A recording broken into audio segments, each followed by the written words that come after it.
yourself, you really want to protect that vision.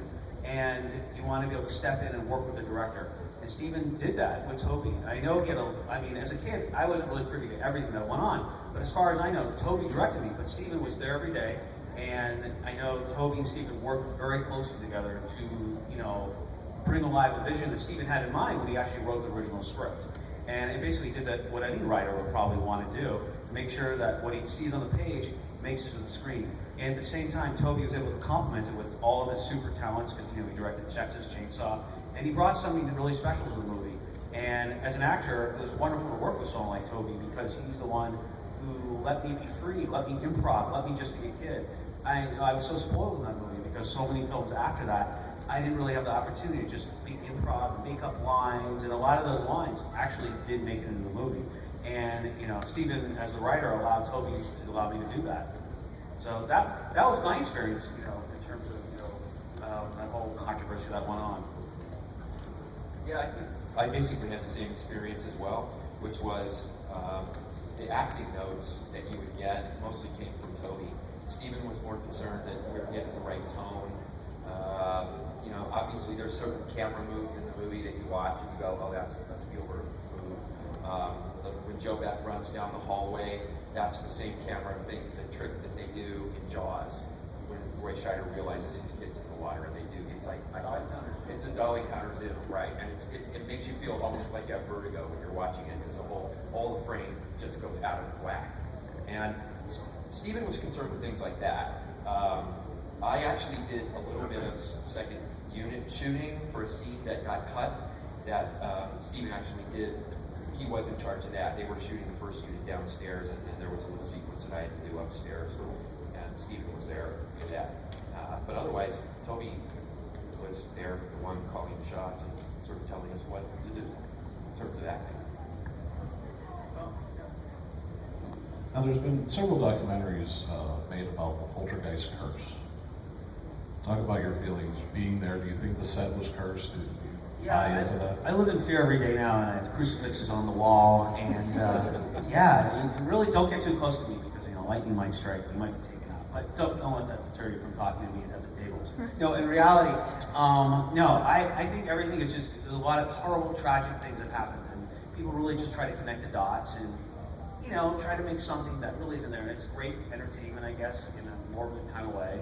And at the end of the day, we've lost some wonderful people that could have really contributed to our planet in many different forms. And we shouldn't have really lost them. And I don't think it had really anything to do with really a curse. And unfortunately, the reality is a lot of these people had conditions and diseases before they actually even made the movies. And they died obviously after film, because that was their destiny at that point. So in terms of if there's a curse, I don't really believe there is a curse. I believe in fate and destiny and all those kind of things, and metaphysical being. But I don't think that because we were in this movie, that's why these people have died. Keep the mic. Okay. I couldn't have said it. Okay. It is spooky when they call you, because I've got Oliver knows. You've got calls as well, right? I get calls from documentary filmmakers saying, "Oh, would you participate in this?" And I say, "I don't really have anything to tell you. It wasn't like things fell out or your lights didn't fall and people were things like that. It's a regular shoot." Yeah, we didn't have any Final Destination kind of moments, like cranes would break free and fly across the set and we almost died. There was nothing like that. Martin, I wanted to ask you about the bathroom scene and maybe some of the special effects and setup that went in for them. If you can speak about that. Sure. When I got the part, I kind of was, how is this going to happen? And then about 2 months before we shot, one of the production manager called me and said, "We are setting up an appointment for you to meet with the special effects." I can't remember, it wasn't Doug was in the optical ones. The physical was Craig, a guy named Craig. And Craig Reardon. And I had to go to his studio, which I think was over in Culver City somewhere near MGM, where the movie was shooting. And I didn't know what they were going to ask me to do. And when I got there, I basically had to take my shirt off, and they covered my body from the waist up in plaster of Paris. And he stuck 2 straws up my nose, and then covered my head with plaster of Paris. And they made a half torso cast of me. And I said, well, what's going to happen here? I thought it would be prosthetics or something. And he said, no, it's going to be you, and then it's going to be this dummy. And so I had to sit there, and it's like when you read stories about that, I mean, especially for lots of horror films, people have to make body casts and be killed and this and that. Well, it's terrible because you can't move for about 4 hours, and you're breathing through straws in your nose, and you can't eat, and you can't even get up to go to the bathroom because you're covered in plaster. So I didn't know what to expect. And when I actually got to the set to shoot that scene, it was incredibly, leading up into the bathroom was so complicated. I think we did 28 takes of me wandering through that kitchen because there were practical lights, there was lights coming through that was supposed to be the moon, and it was my first movie. I had been a stage actor, and I just couldn't pick up the chicken legs and chew it, and then the thing, and flash the light, and so 28 takes later, Toby said, that's the one that we wanted. And I was so wiped out when they said, okay, now we're going to shoot the bathroom scene. and I said, well, what am I supposed to do? And he said, well, basically, you're going to look in the mirror, take your jacket off, look in the mirror. First what I had to do was, they can't hurt the maggots, because maggots are human creatures, and they have to be able to put that sign that says no animals were injured in the making of this movie. So they actually had a maggot handler. And there was a guy there who was sent from the company, and he had the maggots that were taken out of a little box, and they put them on the chicken leg on the floor. So I had to be really careful, and the camera guys had to be careful. But they couldn't have me throw up maggots. So what they did was they made me take 2 huge spoonfuls of rice that was like instant rice, and then he made me drink a giant glass of water. And I wasn't allowed to swallow. And I had to hold the rice and the water in my mouth for about 40 minutes until it puffed up. And it didn't look like rice anymore, it looked like little live maggots. And they told me, okay, now swish them around in your mouth, and when we yell action, you run over to the sink and pretend like you're throwing up maggots in the sink. And I was like, okay, you don't know what to say. It's like, okay, fine. And that room was very tiny. It was a little sort of bathroom closet. And they had a camera in there, and and Steven was there because it was a major scene in the film. He wanted it to look right. And Toby was there, and we had, assistant directors and this and that, and the lighting guys. And so I basically threw up rice in the sink, and then they had a woman come and sort of touch me up and put little, blood marks and things on my face. And they said, okay, now go like this, and go like that, and sort of pick at stuff. And I'm like, okay. And I did that, and they said, okay, that looks great, you're done. And I said, well, what's going to happen? And he said, oh, we're just going to bring your dummy in, and then we're going to shoot it. And I said, right now? He said, yeah. And so they brought this spectacularly beautiful dummy, from here up. It looked like I had been dissected, in a horrible, Final Destination movie. And they said to me, we all have to be really careful, because they had matched my hair. I had long hair in the movie, as you know, and big glasses. And they matched my hair exactly. And they said, everybody be very careful around the wig. In 1981, that wig cost $10,000. That was on my head. And the whole dummy together was about $50,000. And the dummy was so perfect, and they put it there, and let's just say, because it was my first film, I had a little trouble doing some of these things. It was hard for me. I had not been in a movie before. And I turned to Steven, who by that point I had known for almost 4 years, and I said to him, I would feel a lot more comfortable if this was not my job to do this take, because I had trouble finding my light, and we had some problems here, and I said, would you do it?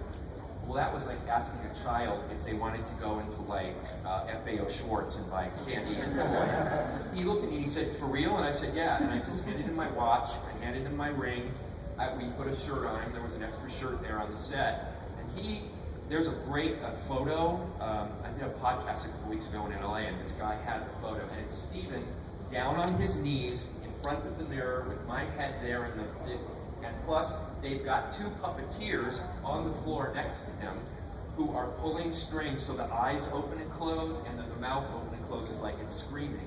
And Steven's in between them, and the trick was that it was so expensive. And one of the reasons it was only 1 take was because they had taken this weird viscous blood-like stuff that was supposed to be my blood, and they froze it into ice cubes. And then they put them under the skin at the last minute of the dummy, And then they had guys on either side of me holding hot air blow guns, like hair dryers, really, really hot air dryers. So, as just like 2 minutes before the scene started, they pointed the air guns at the ice cubes, and the ice cubes began to melt. At which point, Steven got down on his knees, and it was Steven. I think Toby was working with the kids or something. And Steven said, "Okay, everybody, we can only do this once. Everybody stand by." He said, "Don't anybody move, like don't even breathe." And he said, "Action." And they started shooting, and he went to town, and he pulled. I mean, you see all that tearing and pulling and the gloppy stuff, that was all the blood packs that had been frozen, melting into little pieces and falling into the sink. And he went nuts. I mean, and they cut it, and the first thing they do is check the cameraman and make sure there's not like a hair on the grate or a lens or any kind of thing. The camera guy said, "No, we got it. It was perfect." And Steven said, "Well, there's still some of it left. Let me go do it again." So he knelt back down one more time, and by the time the dummy looked like a Thanksgiving turkey about 4 days later. There was nothing left on it at all. And he was very happy about that. And the final piece of it was 3 months later, I was doing a play where I had to have very short hair in the play, so they cut most of my hair off. And the MGM people called me and said, "We have to do some insert shots and retakes of you pulling the dummy's face." And I went, "Oh no, my hair is this long." I look like somebody in the Marines. And he said, "Oh, that's no problem. We have the wig. We save everything. Until the movie gets released in the theaters, all that stuff had been held in a warehouse somewhere." So I showed up, they put the dummy's wig on my head, and they took me down to the set, and I said, "What am I doing?" And he said, "We're going to put huge prosthetic devices on you and fill them with blood. And you now, because it doesn't cut from you going like this to the dummy being crazy and pulling off huge chunks of flesh." So I said, "Okay," and they sent me upstairs to the makeup room, and the makeup woman worked on me for 3 hours to get everything so it looks all real and nothing's leaking. And they had pictures of me, and so they said, "Oh, we have to put it on the right side. In the mirror, you can see it's on his right side." Or actually, she just said it's on his right side. And when we got downstairs, Frank Marshall, the producer, was doing that because it was extra work. So he directed it. And when we got and I looked in the mirror, and they had the Polaroids, because the makeup woman was looking in the mirror, she put it on the wrong side of my face. So and they had people all around me with rags because the stuff was starting to bleed, and they only had 3 shirts because this was supposed to be just a really easy retake. So they were like people holding me, and I looked like someone had slit my throat because the blood was starting to bleed. And they had to send me backstairs and remove everything. And something that was supposed to take like an hour ended up taking an entire day. And they finally got the shot later that afternoon. So that's my memory. It was, sorry to go on for so long, but it's, when you see the movie, there are clearly 3 pieces of what's going on. So, yeah, that's what it was like. You weren't there, so you didn't. I was there that one day I wanted to be there. When Steven did it. Yeah, When Steven did it, you were there. I needed to be there for that. Oh, yeah. I wanted to be there. I said, "When are they pulling that face apart?" I was so excited because I saw that face sitting in the makeup trailer. So I made certain, and I asked him, "What are you going to do?" And he told me, "I'm going to tear this apart." And I remember putting on the jewelry, and yeah, it was pretty amazing. Yeah, a lot of people came to watch some of that stuff. Now, Oliver, when watching the film, I think out of all the actors, you portrayed fear the best. As a child actor, were you ever scared on set? No, I mean, I really had very little acting experience prior to this. I'd done maybe 2 commercials, and I had a fearful childhood. I grew up in this haunted townhouse in New York City, and I believe to this day this thing was haunted. I heard people like walking up the stairs, and I was scared, and that's what I kind of tapped into when I was shooting the movie. When they said, "You're thinking of something scary, what are you thinking about?" And I thought about this crazy townhouse we lived in Manhattan. That was really just me being myself. I had really so little training at all, too. And then I remember Toby would say, "Just big eyes, you're terrified, you're really afraid, something's coming at you."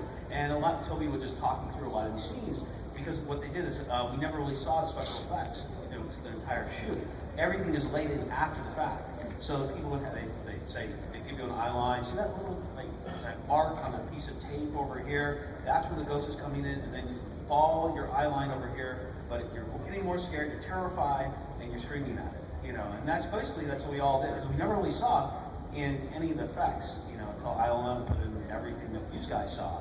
So, yeah, I mean, for the basic bottom line is I just really tapped into my terror growing up in New York City. Oh, and the clown doll scene. I'm told that I almost died during the making of this. I have no idea, I have no recollection, but everyone says it happened, so I guess what happened was that Steven rescued me when the clown doll arm got caught around my neck or something. I was just so into it. I don't even really remember that too. And the way the clown doll scene was shot, they used a backwards camera because they didn't have CGI and all these special effects. It was all in camera and all practical. So basically what I had to do is act backwards. They said, start at the pinnacle of your fear, so you're completely terrified, the most fear you can have, and then become normal. And then what we're going to do is we're going to pull the arm away from you. And then when we shoot it, when we play it forward, it'll look like the arm is going around your neck. So it's all, every day on the set there was some new challenge, and I was just having a blast because I said, well, what am I going to do now? I'm going to attack on a tree. Today's the clown doll scene, and I said, you're going to act backwards, and I said, yeah, it totally makes sense when you're a kid. Everything's going to be fun. So you also, when I was talking to you at your table, you said the room actually turned. Yeah, this was complete. I think they called it the gimbal room, and it was the same technique that they used where Fred Astaire dances around the ceiling. The room rotates, and the camera is mounted on one side. So, in my case, the room rotated down. The camera's mounted below, and then we're hanging. So, from the camera's perspective, it looks as if we're actually hanging, being sucked into the closet. And what they did is we were harnessed in, we had wires, so we're fully protected. And then they did something called rotoscope, is where they they didn't have digital, they blew up every frame of the film, I guess. And an artist actually painted it out. Today you can digitally go in, and anyone can really do it. But instead they actually had to paint out every shot, and I guess they reanimated it with, so basically that's how they did that whole sequence. And I was supposed to just be afraid again, and being sucked into the closet. That's the same technique they use when Joe Beth gets dragged around the walls near the end of the movie. They use that same gimbal room to do that, and she was basically always on the floor. It was the camera that was revolving. I think Nightmare on Elm Street, somebody knows, they do this. They use the same technique for that. But I didn't know that until yesterday when I was asking Oliver how he was doing the flying when the closet was trying to suck him inside. I think it was just at a 90-degree angle. Yeah, that section was only at a 90-degree angle. And once again, I was amazed. It was like being on a Disneyland ride. It says the room's going to rotate over, and you're going to be harnessed and you're going to be hanging there. So pretend like you're holding on for dear life. So I had a blast doing that film. Like he said, every day it was something else. I asked him this morning if he remembered the scene when the ghost, I forget what it does, but it makes a big noise, and then we all get hit with this supersonic blast of air. And I was asking Oliver if he remembered that happening to him, because what they didn't tell us was that they put Fuller's Earth in the giant air gun. That they had these huge giant air guns that they shot at us, and we rehearsed it without any Fuller's Earth in it. And as Oliver said, they wanted to get a real reaction from us. So when those things flew at us at 80 miles an hour, they shot dirt at us, like fine grains of dirt. And so when you see in the movie, we're all like, oh, like this, what hit them? And that's what it was. It was this blast. We had to do that for hours. Yeah, hours. Hours of this giant air gun blowing air at us for 80 miles an hour. It was like Disney. It was like every day was a new ride. And I remember it was just the way they approached me as a kid too. It was never like, this is a job, you have to be serious, you have responsibility. They said, we're gonna have a lot of fun. I remember Frank Marshall would say to me, Oliver, you're gonna love it. It's gonna be like camp, and you're gonna love it. We have this whole house, and you're gonna, because they built an entire house on a soundstage. It's like an aircraft hangar, pretty much. On stilts too. They had multiple rooms, and they just introduced it to me like, you're gonna have the best time of your life. And I just loved going to that set every day, and they had to drag me away. And that's why I kind of fell in love with making movies too. The set, because of the coffins coming up out of the floor and the swimming pool in the backyard, which was all, so we're in a giant soundstage about twice this size and much higher roof, a roof that was 2 or 3 times this high. And the entire house, the Freeling house, the driveway, the front door, the backyard, and the swimming pool, and the fence was all on a giant soundstage, 15 feet in the air, so that they could do the things coming up out of the ground. So when we get to work every morning, we had to climb up ladders to go up, and the whole crew was up there. They built it, they reinforced it, so that all the cameras, the crew, and everybody could be okay up on this thing. And later on, at the end of the movie now, we see like when she runs out the front door and the coffin pops up, they had guys with giant air guns shooting those things up out from under the floor on the sound stage. I remember that shot, the last scene of the movie, when the coffin comes out and is walking her back. I remember we had to do that 50 times too. That was they basically, you know, you could get a take in maybe 4 or 5, but they shot till they got what they wanted, you know, which is beautiful, you know, in terms of getting what you do want to see on the screen. And, you know, budget really wasn't a concern. That's why I think Poltergeist is as good as it is, because they really, truly wanted, they got their vision. Oh, okay. So I was just curious how Poltergeist got at first the MPA when it was an R rating, and eventually it came out PG. And was there heavy editing, or is Steven Spielberg just made it magic? How did that happen exactly? I wasn't really privy to how that process worked. Do you know anything about that? I don't remember them cutting anything. I think he just kind of, it was MGM, which was really powerful at the time, and I think it was Spielberg, and they just kind of strong-armed them. And they may have trimmed little tiny pieces here and there, but the real one that caused all the hoopla was Indiana Jones and the Temple of Doom. And that because of pulling the scene where they pull the guy's beating heart out of his chest and eating monkey brains and Packshot screaming for 2.5 hours. That was the one. I think they created PG-13 because of Indiana Jones and the Temple of Doom. Yeah, that was when they flipped over into that rating. But ours, I think some states tried to rate our film R, like independently, and they tried to say no, kids can't see this movie. It was so funny because, you know, there were 3 children. Nobody wasn't a kid. Yeah, and compared to what's done today, you see on, you know, television, Poltergeist is very, you know, bland, you know, in terms of the graphic nature of it.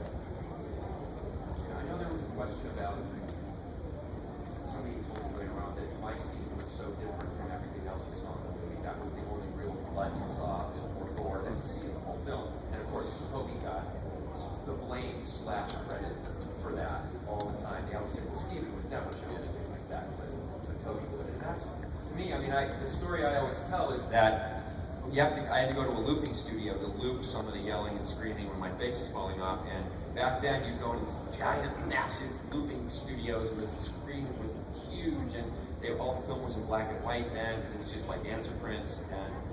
And the first time they ever showed me that scene all cut together, I got hysterical and laughing. And they had to, like, the guy goes, do you need a couple minutes outside to take a few breaths? And I'm like, he said, what's so funny? And I said, people are going to remember this scene. When the first time I saw it, I just thought, this is great. I was so happy this is my first movie. What was it like working with Zelda Rubinstein? I love Zelda. Zelda told it like it was. If anything was wrong on set, she'd be the first to say it. And, you know, she didn't cut corners, but she did it in such a loving, grandmotherly, kind of spicy way, I'd say, you know. And she was a great actress, too. She really, you know, and we take it for granted. Those lines are pretty tough to say, make believable. And she brought a certain life to it, and believability, that you believe that this woman could actually rid this house of ghosts. And the interaction between her and Joette and Fred and all of us made you truly believe this was someone who had these kind of powers. I think the testament to her is that so many of the great lines from the movie that we all remember are hers. This house is clean, and you know, stay away from the light, Diane. Don't go into the light. But you didn't see like the comedy. The most serious moment in the movie. You would never see this in a horror film. You know, one of the moments that's so great that she plays so well with Joette, and you rarely ever see this in a horror movie. They're about to go into this astral dimension, scariest moment in the movie. It says, you've never been there. It says, neither of you. You go. You know? And that was great. And it's a little comic relief inside this, you know, really horrific moment. You know? Yeah. And that was genius, I think. So, sorry. There was a couple sequels to Poltergeist, and also there was a remake. None of them really seems to go to the original. Why do you think that is what made the first so special compared to the others? It's funny, we were just talking about that earlier too. You know, the key about Poltergeist, what makes it a special movie, and I think in retrospect why it has a staying power, you know, the basic theme of the movie is about a mother's love for her daughter and her family and what she would do for the family to save them. Everything else is really frosty. You know, all the special effects and all the action sequences. And Steven, Steven during the production, I saw that I really love movies, and one of the lessons he taught me as a filmmaker, after giving me like a Super 8 camera, he said, Oliver, compassion will always win over camera. And what he meant by that is that, I interpreted that as saying, you can have all the technology, you can have all the special effects, but at the end of the day, it's the heart and soul of your movie that's going to make audiences love it. And I think, in the remake too, they kind of lost sight of that, and they had wonderful special effects and technologies that we have today, but they lost the core of that movie, that why it is so compelling and why it has the staying power. And I think, and the sequel, it had a lot of the same elements, but I think they really didn't develop the story the way they probably maybe could have. And I don't know, it also didn't have the touch of, let's face it, Steven and Toby working together as a team. That was a perfect, synergy that allowed that film to be really what it is. I think, having been close to Steven for a while, and I know it's interesting, his mother is actually still alive. I think she's like 94, and I got to know her when I worked with him. He was very close to his mom. And that kind of mother love, if you think back about Close Encounters, with Melinda Dillon doing anything she can to find her little boy who's been taken by the aliens. And the thing about the original is it's so funny you asked that, because we were just talking about it, and that love that she has, that she's literally willing to go to hell to save her child, is so powerful, and it's this humanity. If you see any of Steven's movies, whether even in Jurassic Park, they're still, while they're being eaten by dinosaurs, they're still human beings. We still can relate to all of them, and all of his movies are like that. And specifically with Poltergeist, he and I both have this experience that when we do conventions and we speak to people, we have, most of the time it's young men or middle-aged men, but they come up to us and they say, my mom took me to see this movie when I was a kid. My mom let me watch it when my friends couldn't see it. And for the first time when Oliver and I met at one of these again, after a while we were like, what is it about that? And we realized it's because the moms felt that kinship with Jo Beth Williams. They really related to that, and it transferred into saying, in a way, to me, it means like, I want you to see how much mothers really do love their children. And we've actually, Oliver hasn't, but I've actually been told by 3 different guys that I've spoken to at conventions that when their moms, just before their moms died, the last things is, you're not even going to believe this, the last thing their moms wanted to do before they died, they wanted to watch Poltergeist with their son. And when I heard that, I actually, the first time I heard it, I started to cry, because I couldn't believe it, and I kept thinking, what is that? And then I realized it's that mother-child bond that's so strong. And I think it was in Indianapolis at one of the Days of the Dead, 3 different guys told me that over a period of 3 days, that connection somehow had been burnished, I guess is a good word, by what they remembered from the movie. Because we get people who come up and they, please sign this. This was the first movie I saw with my mom.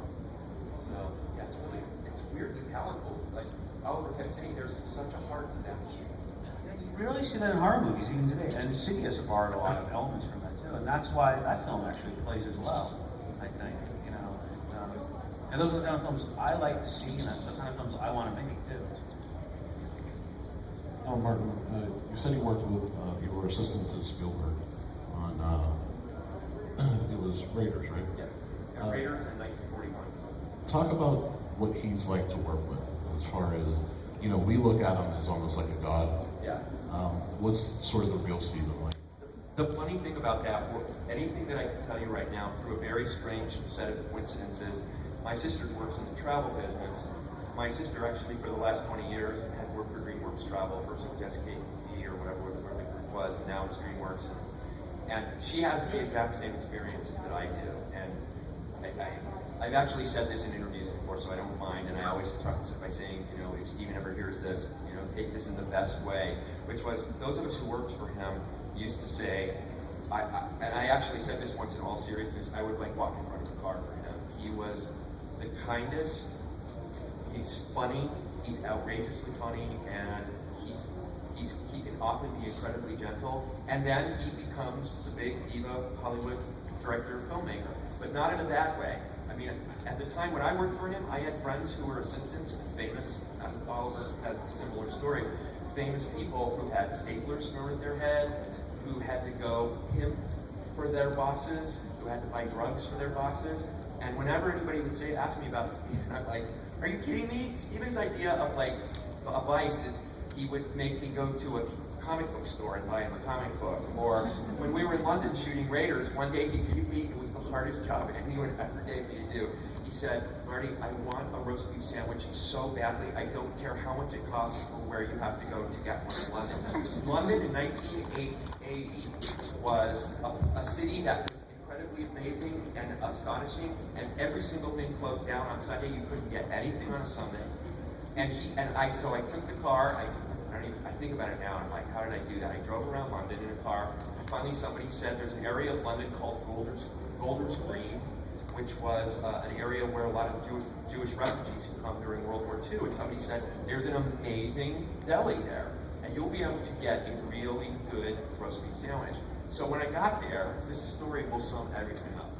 So when I got there, I said to the lady, I needed a real American like roast beef sandwich, because when she gave me the first roast beef sandwich, it had one piece of roast beef on this giant thing of bread, nothing else. And I said, and she goes, that'll be like £2.50 at that time, which was $2.50.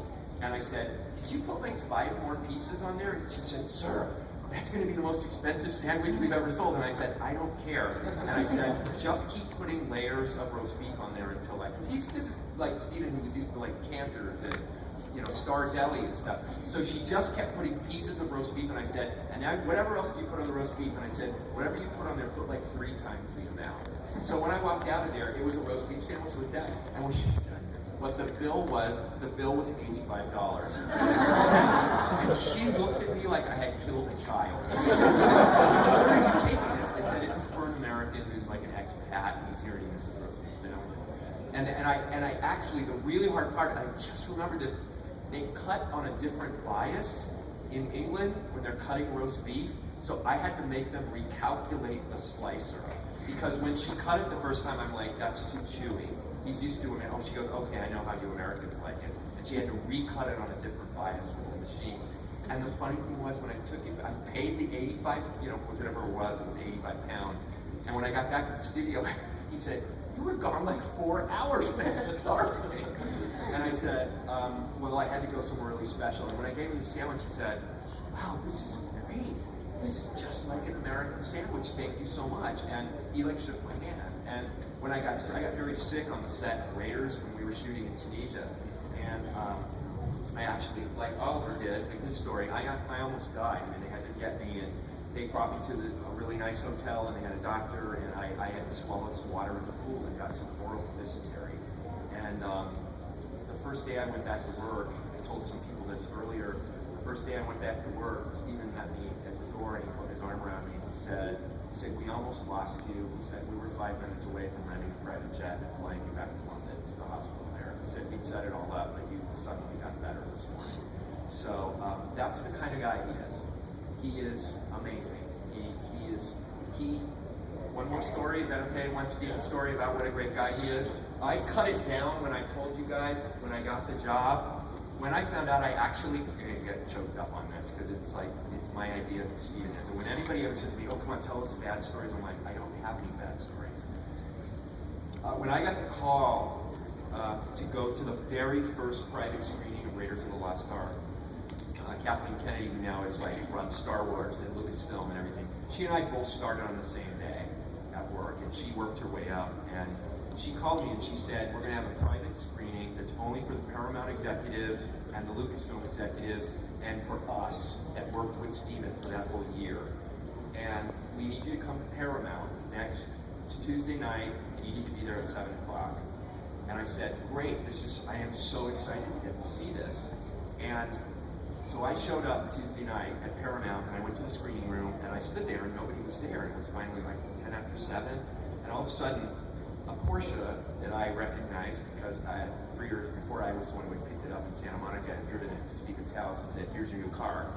His Porsche pulls up, and he got out of the car and he did what he always used to do if we were somewhere. He would just throw me the car keys, which means go park my car. And he didn't throw the car keys at me. And I said, hi, did I make a mistake?